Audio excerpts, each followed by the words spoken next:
안녕하십니까. 자, 이번 시간이요. 제 9장 환경관리입니다. 401페이지고요. 자, 환경관리 지난해 출제되지 않았지만 그래도 이제 전통적으로 한 문제 혹은 이제 두 문제 정도가 출제되던 곳입니다. 자, 이 부분 이제 어떻게 여러분들 이제 학습을 하셔야 되는지 자, 이쪽 보시도록 합니다.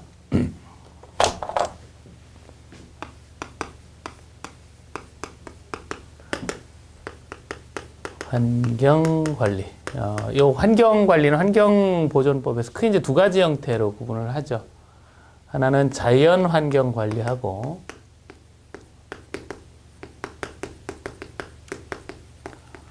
그리고 생활환경관리, 이렇게.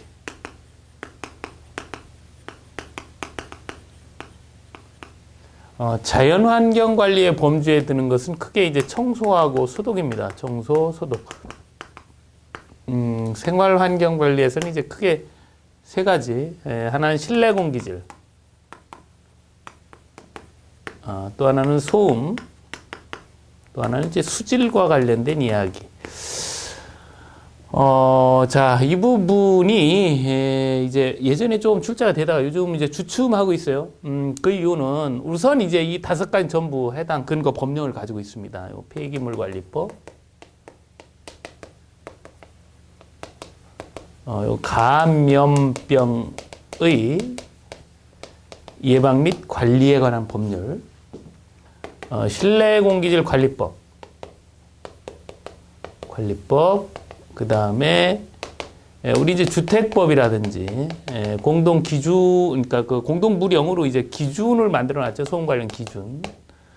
수질은 이제 수도법에 보면 먹물의 그 검사에 관한 기준 규칙이 있어요. 그래서 이제 이렇게 이제 해당 법령의 이야기입니다. 그런데 주로 이제 나오던 곳은 여기였어요. 여기. 그래서 뭐 거의 이제 뭐 빼놓지 않고 나오죠. 그래서 한 문제 나오면 여기 나오고, 두 문제 나오면 여기 나오고. 이렇게 이제 나오다 보니까 사실 이게 법령이, 이게 실내공기질관리법도 뭐 조항이 10개도 안 되거든요. 우리 또 그러니까 우리 공동주택 관련되는 부분은 조항이 한두 개밖에 안 돼요. 그러니까 그걸 가지고 계속 문제를 내니까 이제 사실 더 이상 이제 낼 게 없는 뭐 이런 상황으로 이제 간 겁니다. 그래도 이제 전통적으로 잘 나오던 곳에 대한 정리는 좀 필요하겠죠. 예. 교재를 보시면서 이제 해당 부분 정리하도록 할게요. 자, 401페이지 보시면 청소 관리 나옵니다. 청소 이제 폐기물 관리법에 의해서 여러분도 분리수거도 하고, 뭐 폐기물도 처리를 하고, 뭐 이렇게 하는 거죠. 그죠? 그리고 우리 이제 실무적 청소는 이제 또 인력 청소 이제 아주머니들 하시잖아요. 그래서, 이렇게 이제 좀 이제 동기부여적인 측면으로 보시면 될 것 같아요. 그래서 뭐 시험과는 좀 거리가 좀 있다 이렇게 보여지고, 위생관리, 우리가 이제 소독, 이걸 이제 위생관리다 이렇게 이제 표현하는데, 요거는 지금 말씀드린 것처럼 감염병 예방 및 관리에 관한 법률이 있어요. 그래서 요 법률의 내용에서 이제 출제가 뭐 거의 다 됐다 이렇게 보여집니다. 여러분들 그 법률 내용은 403페이지 그 양가루 4번 감염병의 예방 및 관리에 관한 법률에 의한 위생관리 이렇게 돼 있어요. 그래서 이제 우리가 이야기하는 파리, 모기, 쥐, 뭐 이런 것들, 뭐 바퀴벌레 이런 거 어떻게 잡을 거냐와 관련된 이야기예요. 뭐 소독해야 되죠. 요 이야기입니다. 그래서 요거 위생관리적인 측면에서 소독은 자, 우선 이제 여기에서 이제 나왔던 부분과 법령을 이제 정리해 보면 우선 소독하는데 이 소독을 어떻게 하는 거냐, 소독의 방법을 법으로 정하고 있어요. 그래서 소독의 방법은 5가지가 있습니다. 이거 이제 주관식 문제까지 나왔었는데, 예, 여러분들 그 교재 403페이지 2번 소독해서 나오죠. 그래서 우선 오염 물질을 불에 태웁니다. 이걸 소각이라 그래요. 그죠? 끓는 물에 집어넣습니다. 끓는 물 소독이라 그래요. 그 다음에 증기에 집어넣어요. 증기 소독. 약품 쓰면 약물 소독. 그 다음에 햇볕에 말리면 일광 소독합니다. 그래서 이렇게 이제 5가지예요. 그래서 이렇게 돼 있어요, 법에는. 우리는 이제 소독 그러면 뭐 살균 소독이라는 말도 하고 뭐 여러 가지 용어를 쓰는데 그런 표현은 없고 이렇게 5가지 표현이 있습니다. 그래서 시험에 이렇게 가로치고 여기에 들어갈 말이 뭐냐 이렇게 한번 나온 적이 있죠. 증기 소독. 자, 그러면 이제 각각 어떻게 하는 거다 이렇게 이제 나와 있는데 소각은 오염원을 물에 태우는 것이고요. 이건 끓는 물에 넣는 거, 이건 증기에 넣는 것. 이게 악물 쓰는 거고 햇볕에 말리는 거예요. 그죠? 근데 이 끓는 물과 이 증기에 노출을 시키는데 얼마만큼 노출시키느냐. 그렇죠? 그래서 이 얼마만큼에 해당되는 표현. 이걸 정리할 필요성이 있어요. 그래서 여러분들 그 교재 403페이지도 보시면 밑에 세 번째 줄 끓는 물 소독, 뭐 증기 소독 이야기하면서 증기 소독은 1시간 이상 습여를 시켜라 이런 얘기 하죠. 또 404페이지 페이지 이렇게 넘기시면 끓는 물 소독은 30분 이상 해야 된다. 이렇게 이제 이야기를 하고 있습니다. 그래서 이렇게 기억을 해요. 끓는 물은 이렇게 물 리을 이렇게 끝나잖아요. 30할 때 이렇게 시작되죠. 이렇게 같은 가로 방향이고 증기할 때는 이렇게 세로로 시작하잖아요. 그러니까 여기 이거 아니죠. 1시간 할 때 요 1시간, 요 1시간도 이렇게 증기는 1시간, 끓는 물은 30분. 이렇게 해서 기억을 하시면 이게 어느 정도 이제 노출이 되는구나라는 걸 알 수가 있습니다. 자, 이렇게 하고요. 또 하나가 이제 소독 횟수 기준이죠. 횟수. 의무 대상의 경우에요. 그래서 요 의무 대상은 300세대 이상 공동주택의 경우는 그래요. 그러니까 이 300세대 이상은 의무관리 대상이 아니다. 이렇게 얘기하면 안 돼요. 우리 주택법령상의 의무관리 대상은 150세대 이상으로서 승중지 동이 들어가기 때문에 그렇게 표현하시면 안 되고 그냥 이거는 뭐 승강기냐 중앙집중식이냐 이런 걸 물어보자는 게 아니죠. 몇 명이 사느냐. 300세대 이상이면 반드시 의무적으로 소독을 하셔야 된다. 요 관점이죠. 그래서 이제 의무적으로 해야 되는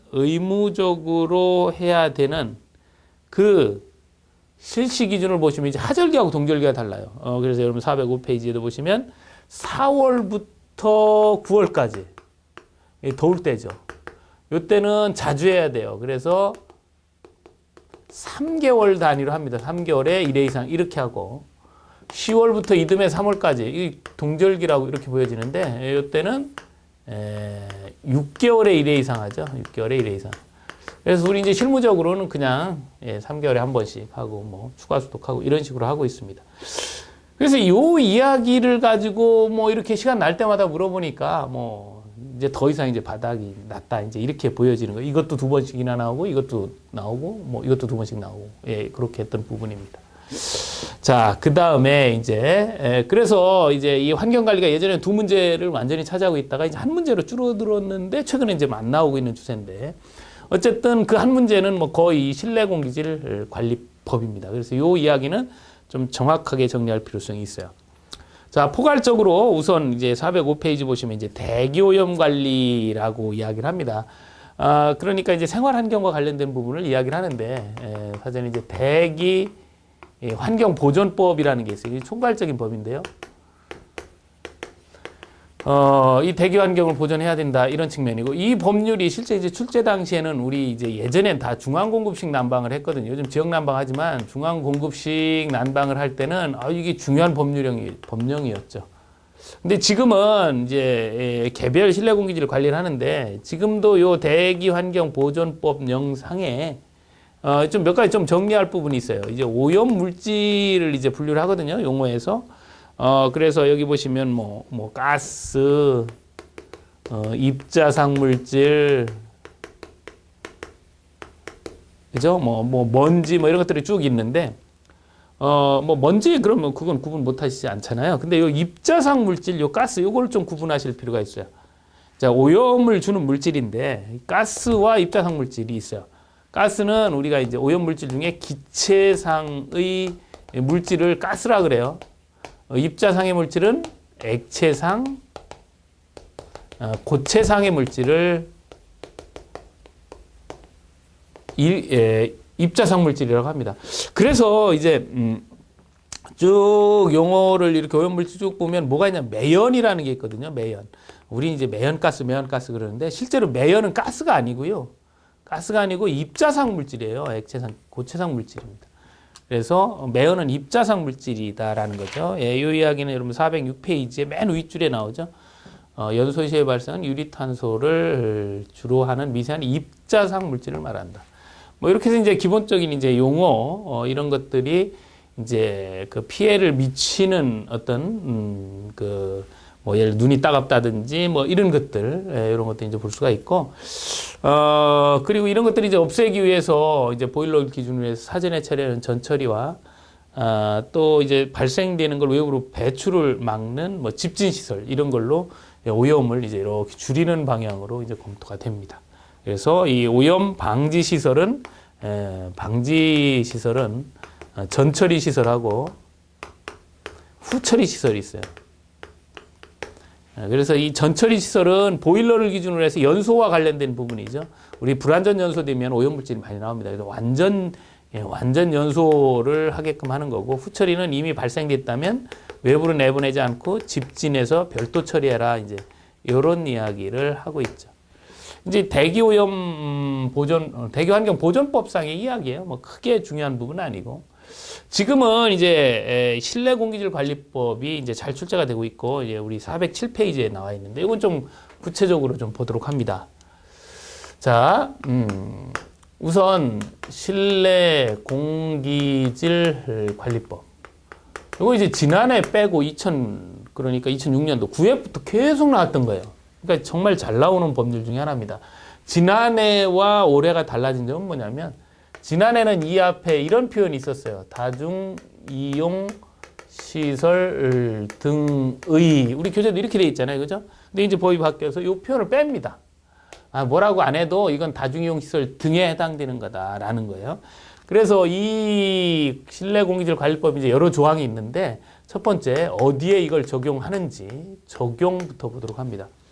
그래서 이 실내 공기질 관리법은 여기에 적용되는 거예요. 여기에 다중이용 시설과 공동주택에 적용됩니다. 뭐 다중이용 시설은 뭐 구체적으로 알 필요는 없고, 그죠? 여러분들 이제 공동주택 관리자가 되니까 이 공동주택을 좀 더 자세히 표현하면 이 공동주택은 신축되는 거예요. 리모델링 뭐 이런 거 아닙니다. 신축되는 것만 해당이 되고, 종류는 아파트와 연립주택과 기숙사. 이 건축법에 의한 기숙사는 공동주택이니까, 그죠?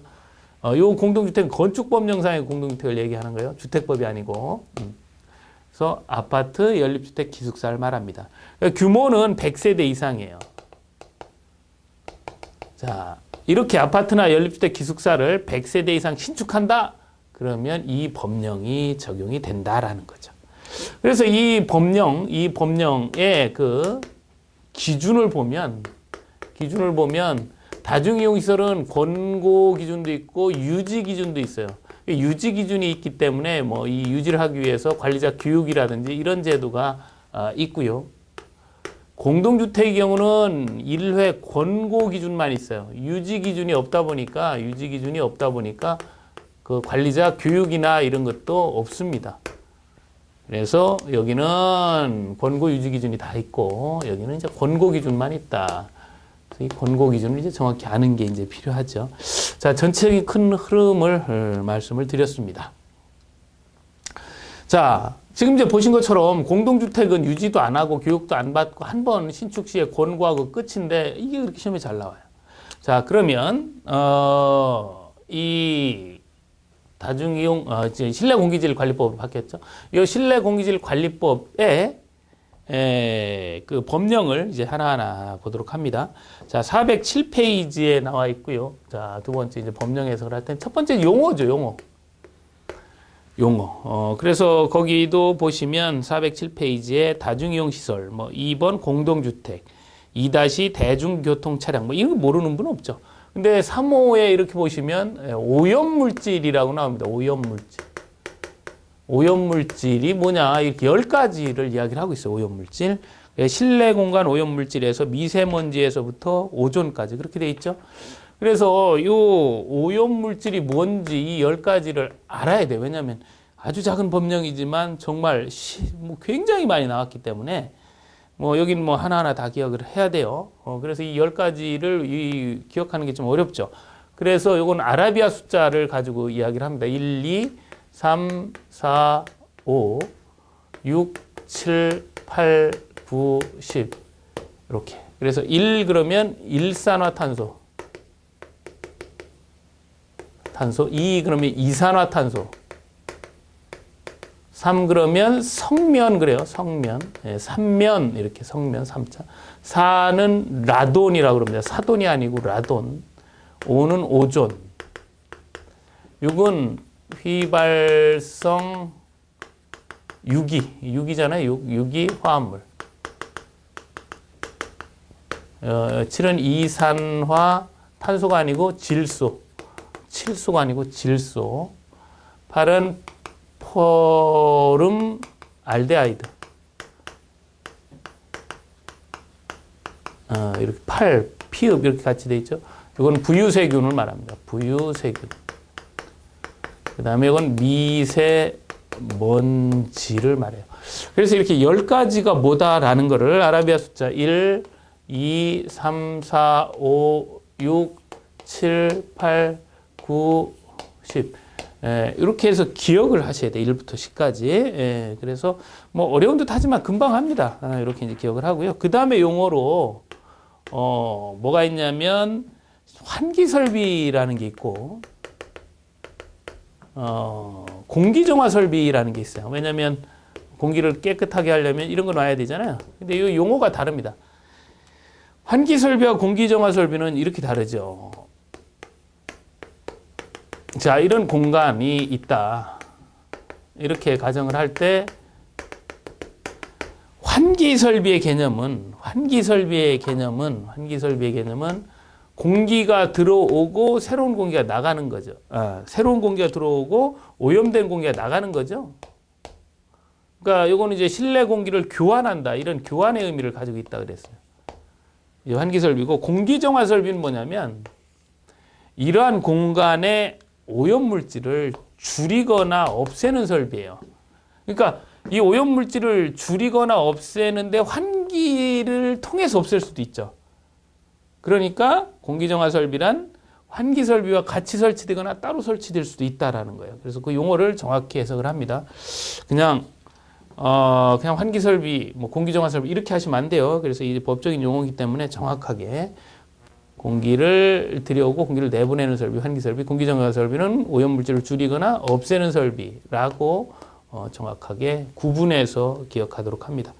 그 다음에 세 번째 적용대상 공동주택은 여기에서 살펴보셨죠? 아연기. 그래서 실내 공기질 그러면 눈물 나오죠. 그죠? 연기. 이렇게 기억을 하시면 될 것 같아요. 자, 그러면 이제 본격적으로 공기질 관리와 관련된 이야기를 한번 해볼까요?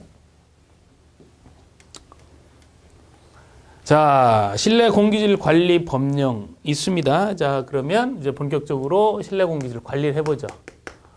실내 공기질 관리. 자, 우선 이제 첫 번째는, 요건 이제 신축 공동주택 등이에요. 우리한테 필요한 거 하는 거죠. 그죠? 공동주택 등에 관련된 이야기. 첫 번째는 이제 측정이죠. 측정. 어떻게 측정하냐면 이렇게 측정해요. 100세대에 세 곳을 측정을 합니다. 그리고 초과되는 100세대마다 한 곳을 더해줘요. 항상 이런 거 있을 때는 그 세대수를 가지고 꼭 해보셔야 된다 그랬죠? 여기 이제 무슨 말인지 정확히 알려면 500세대를 한번 해볼게요. 자, 이 아파트 한 500세대다 그러면 일단 100세대와 나머지 400으로 이렇게 구분하는 거예요. 그래서 100세대는 무조건 세 곳이라 그랬죠?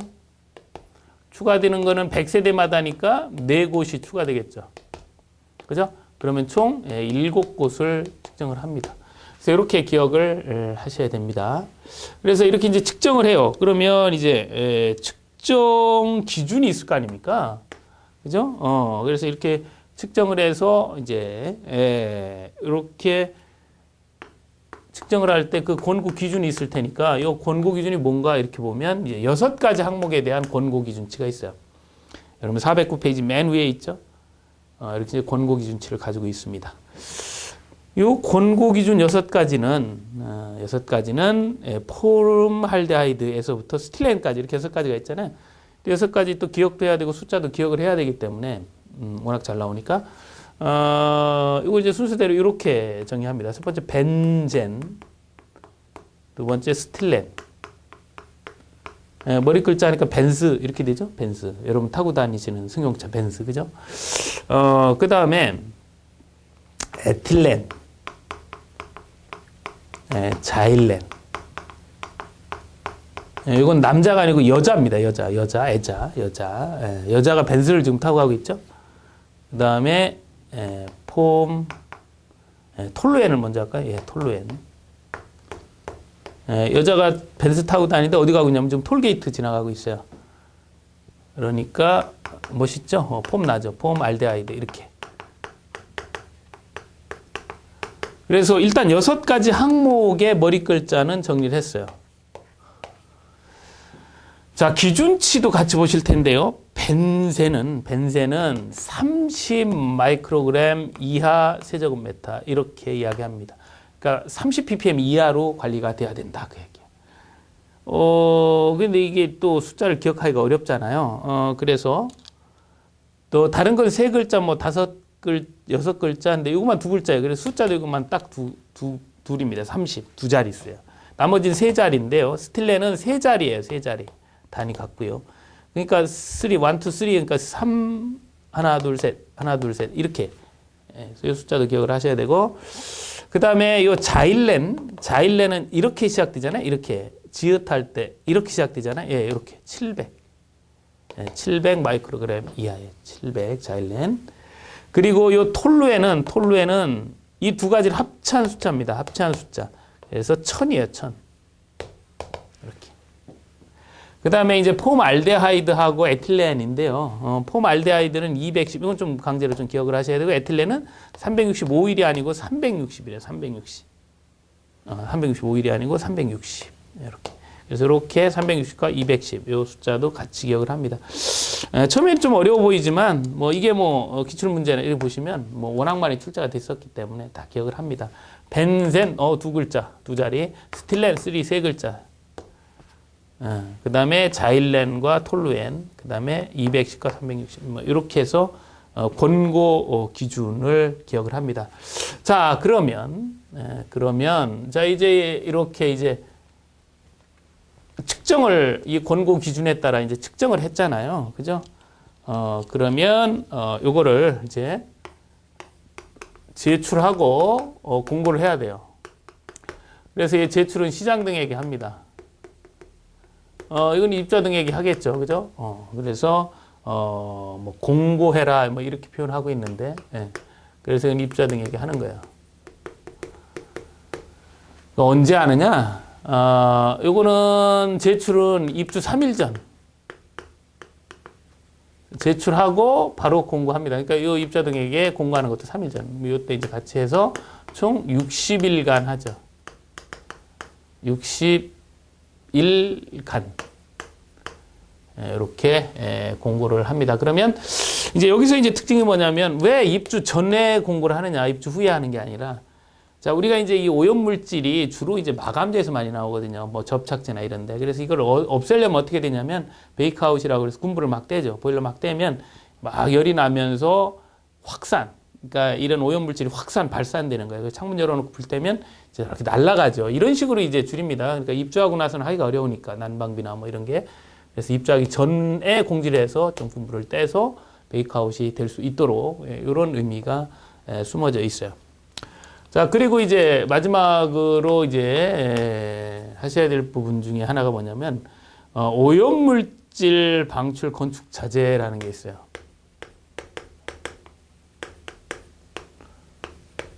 요거는 이제 공통적으로 들어가는 겁니다. 오염물질을 방출하는 건축 자재. 이런 거 이제 사용을 자제해라 이렇게 이제 이야기하겠죠. 오염물질 많이 나오니까. 말씀드린 것처럼 이 오염물질은 어디서 나오느냐? 주로 마감재 이제 마감하려면 접착하죠. 접착제. 마감하고 나면 페인트 칠하죠. 페인트. 또 이 2개 접합하면 실란트 사용을 하잖아요. 우리 코킹이라고 하는 실란트. 또 일반 자재. 퍼티 이런 것들 있죠. 페인트. 퍼티 이제 뭐냐면 이제 마감할 때 이렇게 함몰된 부위나 이런 건 다 퍼티 마감을 하죠. 마감을 하고 페인트를 하거나 이렇게 하죠. 그리고 이제 일반 자재. 자, 이런 부분에서 오염물질이 방출이 되는데 이거 이상 나온다 그러면 이거는 오염물질 방출 건축 자재자 이렇게 표현을 해요. 여러분들 그 교재 보시면 409페이지에 나옵니다. 그래서 폼알데하이드, 알데하이드, 그 다음에 토루엔, 그 다음에 총휘발성 유기화합물이라는 거를 검토를 하죠. 휘발성 유기화합물. 이것도 다 시험에 지금까지 제가 말씀드린 것 중에 안 나온 게 하나도 없습니다. 9회 때부터 지난해만 빼고 다 나왔기 때문에 뭐 계속 나오고 뭐 이것도 주관식으로 이게 얼마냐 뭐 이거 써라 뭐 이런 것도 나오고 그래요. 그래서 보면 이것도 이제 우리 이제 2016년도니까 2016년도까지 보면은 0.05. 0.05 그죠? 톨루엔은 0.08. 그러니까 총휘발성 유기화합물이 중요한데 이게 이제 접착제, 페인트, 실란트, 퍼티, 일반 자재에 요 숫자를 써라 이렇게 이해가 돼요. 이제 강제적으로 기억을 하셔야 되는데 이제 숫자를 먼저 쓸게요. 접착제는 2고요. 페인트는 2.5, 실란트는 1.5, 퍼티는 20, 일반 자재는 4예요. 제가 이제 뭐 머리도 나쁜데 이걸 어떻게 기억하냐면 이렇게 기억을 합니다. 접착제는 이거하고 이걸 더하는 게 접착제죠. 그러니까 접착제 그러면 얼마예요? 2 이렇게 두 개를 더하면 2 이렇게 되는 거예요. 그 다음에 페인트는 뭐냐면 이렇게 두 개 접착한데 마지막에 이렇게 칠하죠. 얼마만큼이 칠해졌어요? 0.5만큼. 그래서 2.5가 되는 겁니다. 실란트는 두 개를 합치는데 실란트 이야기를 할게요. 이렇게 이제 두 개를 합쳐 놓고 실란트는 여기를 파내는 거죠. 여기를 이렇게 파내는 겁니다. 이렇게 침 발라가지고 이렇게 파내잖아요. 두 개 접합할 때 타일 같은 거 접착하고 나서 그래서 이거는 마이너스 0.5에서 1.5가 되는 거예요. 그죠? 그 다음에 퍼티는 이게 퍼티는 바다 우리가 바다 뭐 이렇게 얘기하는데 이건 이제 우리 영어 1, 2, 3에서 20이라는 숫자를 보면 이걸 이제 20라고 하잖아요. T. 영어도 1, 2, 3 쭉 해서 T인 다음에 T가 처음으로 나오는 게 20이에요. T, 퍼티, 20. 일반 자재의 경우는 뭐, 4글자니까 4. 이렇게 기억을 합니다. 그래서 이것도 그냥 강제적으로 이 숫자를 기억을 해요. 좀 뭐, 이런 문제를 낸다는 것 자체가 조금은, 그렇죠. 뭐, 그러면 또 문제를 위한 문제를 낼 수도 있고, 냈을 때 또 틀리면 안 되니까 좀 뭐, 어떻게 보면 좀 유치하긴 하지만 뭐 별 방법을 다 동원해서 암기를 합니다. 자, 이렇게 하게 되면 이제 잘 나오는 이제 실내 공기질 관리법 이야기가 이제 정리가 됐어요. 자, 그 다음에 이제 소음 이야기를 또 해봐야 되잖아요. 먹는 물 해서 이제 수질까지 이제 보셔야 되는데, 요 소음은 이 소음과 관련된 부분은 이제 올해 나올 확률이 높아요. 우리 이제 관리 규약을 하시면서도 공부를 하셨는데 올해 이제 나올 확률이 높은 이유는 예전에는 소음은 알아서 해라. 그래서 관리 규약에 정해놓고 주민들이 알아서 정해라. 이렇게 하니까 맨날 분쟁이 생기고 이랬었단 말이죠. 그런데 지금은 이제 관리 주체 역할을 좀 집어넣었죠. 소음 관리. 그래서 그 410페이지에 보시면 이렇게 이제 공동주택 층간소음의 범위와 기준에 관한 규칙이라고 해서 이제 층간소음 기준을 만들었다는 거예요. 그래서 요 층간소음 기준과 관련해서 이거를 이제 올해 새롭게 되는 부분이니까 좀 잘 정리를 해 두셔야 됩니다. 이 층간소음이라고 할 때 이 층간소음은 이렇게 요것만 이야기하는 건 아니죠. 이렇게 이야기할 수도 있고 이 집이 여기에 영향을 미칠 수도 있고 이 집이 여기에 영향을 미칠 수도 있고 아무튼 뭐 왜냐하면 이제 그 411페이지에서도 보시는 바와 같이 공동부령으로 정한 것 중에 보시면 공기전달 소음이라는 게 있어서 그래요. 그죠? 공기전달 소음. 물론 이제 직접 충격 소음만 있으면 바로 위아랫집 이야기만 할 텐데 우리 이제 소음의 그 범위에는 이제 공기 전달 소음을 집어넣습니다. 공기는 여기서 오디오 크게 틀면 여기서 시끄럽죠. 이렇게 나타날 수 있다는 거죠. 자, 그래서 이제 이 소음을 이제 측정을 할 거 아닙니까? 이렇게 이제 구분을 해서 측정을 하는 방법이 직접 충격 소음은 이제 두 가지 형태가 있어요. 하나는 1분간의 등가 소음도. 1분간의 등가 소음도로 측정을 하는 방법이 있고, 또 하나는 또 하나는 최고 소음도로, 그죠? 최고 소음도로 평가하고. 공기 전달 소음은 음향기기가 많기 때문에 아무래도 그렇죠. 보시면 이제 한참 들어봐야 돼, 그죠? 뭐 클래식 같은 경우는 조용하다가도 갑자기 막 꽝 이렇게 나오기도 하잖아요. 그래서 이거는 5분간의 등가 소음도를 가지고 합니다. 이 부분은 이제 새롭게 된 부분이니까 이걸 좀 정확히 표를 좀 이해를 하셔야 돼요. 이거 물론 이 관리 규약을 할 때도 한 번 더 말씀을 드렸지만 소음 기준은 좀 구체적으로 지금 이제 말씀을 드리는 겁니다. 자, 그래서 이제 기준을 이렇게 만들어 놓고 이 기준은 A 측정을 가지고 합니다. 자, 이 기준은 누가 만들었냐면 국토교통부하고 환경부하고 같이 만든 거예요. 이런 걸 이제 공동부령이라고 합니다. 그래서 기준을 크게 이제 두 가지로 이렇게 나눠요. 하나는 주간, 또 하나는 야간. 그래서 주간은 깨어 있을 때, 야간은 주무실 때. 언제 주무셔요? 10시부터 6시까지. 일찍 일어나네요. 이렇게가 야간이에요. 주간은 깨어 있을 때, 그러니까 6시부터 22시까지. 이렇게 되겠네요. 그죠? 그때 이 기준치가 43, 57, 45. 그래서 야간은 주간에 비해서 마이너스 5 하시면 되죠. 이렇게 갈 때는. 그러니까 38, 52, 40. 그래서 이 숫자까지도 정확히 기억을 하셔야 돼요. 정확히.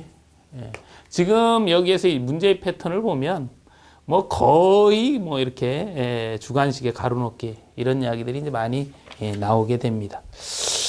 자, 이렇게 해서 이제 소음, 층간소음 기준을 보셨고, 마지막에 이제 수질과 관련된 부분을 좀 보실 텐데, 자, 이 수질은 이제 여러분들 그 수도법의 이야기라서 이제 급수 관리할 때 그 항목 같은 경우는 이제 정리를 했어요. 수질 관리, 여러분들 이제 412페이지에 있고요. 요거는 근거 이제 수도법에 의해서 뭘 하냐면 수도법에 의해서 대형 건축물 등의 소유자 또는 관리자는 수질 검사라는 걸 하게끔 돼 있어요. 그래서 수질 검사는 연 1회 이상 실시하잖아요. 그래서 수질 검사 항목이 뭐냐 이렇게 이야기할 때 요 항목이 뭐였어요? 잔탁 총 세대수였잖아요. 이렇게 해서까지. 그죠? 그래서 여기까지 이제 정리를 했고 이게 이제 잔류염소고 이건 탁도. 이건 총 대장균군. 이거는 일반 세균. 이거는 대장균, 분원성 대장균군. 그렇죠? 분원성 대장균. 그 다음에 이건 이제 수소연 농도입니다. 여기까지는 우리가 이제 급수 쪽에서 이 수질 검사를 공부하면서 저수조 또는 저수조에서 맨 가까운 수도꼭지에서 이렇게 채수를 한다. 이렇게 이제 공부를 했어요. 그러면 이것들에 대한 기준은 어떻게 되느냐? 요 기준치. 여기를 이제 지금 이제 공부를 하는 거죠. 요 기준치가 이제 여러분들 그 교재 413페이지에 이렇게 나와 있어요. 그죠? 그래서 우선 이제 미생물에 관한 기준 하면서 일반 세균이 제일 먼저 나옵니다. 요 일반 세균. 그래서 일반 세균은 1ml에서 불검출 이렇게 이야기하고 있어요. 그 다음에 거기 보시면 두 번째 나와 다가 얘죠. 얘가 나고 이게 가, 이게 다입니다. 1회. 그래서 요 총 대장균이나 여기 분원성 아무튼 이 대장균류는 어떠냐? 100ml에서 불검출이죠. 요 부분 좀 수정을 할게요. 일반 세균은 1ml에서 불검출이 아니라 그렇죠. 100 CFU 이하입니다. 100 CFU 이하. 이거 좀 수정을 하고요. 자, 이건 일반 세균이고요. 대장균류는 어떠냐? 이런 대장균류는 나타나면 안 돼요. 불검출입니다. 그러니까 일반 세균하고는 좀 다르다. 이렇게 이제 정리됐고. 그 다음에 탁도는 1NTU 이하예요. 이하인데, 이건 이제 주의하셔야 될 게 수돗물은 좀 강합니다. 수돗물은 재생수라서 수돗물은 0.5NTU 이하 이렇게 이야기를 해요. 그래서 이 탁도는 어디에 나오냐면 뭐 이거 한참 뭐 많아가지고 찾으셔야 되는데 415페이지 5의 파 어렵네요. 415페이지 5의 파 여기에 탁도가 나와요. 자, 계속해서 수소이온 농도 보실 텐데, 수소이온 농도는 이것도 한참 찾아야 되겠네요. 예, 4 있습니다. 4. 5의 4. 수소이온 농도는 5의 4. 2사가 아니고 2사죠. 5의 4. 5의 4. 그래서 이거는 pH 5.8에서 8.5 사이에 있어야 된다. 이렇게 얘기를 합니다. 자, 그 다음에 이제 잔류염소 하나 남았는데, 요거는 414페이지에 4의 가. 이게 이제 잔류염소예요. 그래서 거기 보시면 유리잔류염소를 말한다 이런 표현이 되어 있고 요거에 대한 기준은 이렇게 얘기를 하고 있죠. 리터당 4mg 이하일 것 이렇게 얘기합니다. 그래서 요 숫자가 조금 이제 복잡해 보이긴 하는데 수질 검사했을 때 기준이 초과했느냐 그렇지 않느냐는 요 기준 가지고 하니까 요 기준은 여러분들이 정리하실 필요가 있습니다. 지금 이제 보시는 것처럼 이런 패턴으로 보시면 돼요. 대장균은 절대 있으면 안 됩니다. 어떤 대장균이든. 그리고 일반 세균은 100CF 이하이고요. 그 다음에 수돗물의 탁도가 일반 먹는 물에 비해서 강화됐다. 이 재생수다. 그리고 유리잔류염소가 4ppm 이하다라는 거. 이렇게 보시면 될 것 같아요. 이건 뭐 여러분 잘 아시는 부분이고. 자, 이렇게까지 하시면 이제 수질 관리까지 이제 정리가 됐습니다. 이러면서 이제 환경 관리 부분이 정리가 됐고요. 말씀드린 것처럼 환경 관리 문제가 이제 예전에 두 문제, 최근에 한 문제 나오다가 지난번 시험에 안 나왔어요. 그러는데 올해 이제 소음이나 또 전통적으로 잘 나오는 실내공기질관리법 이런 내용을 토대로 출제될 가능성은 있습니다. 자, 여기까지 진행을 할게요. 예. 수고하셨습니다.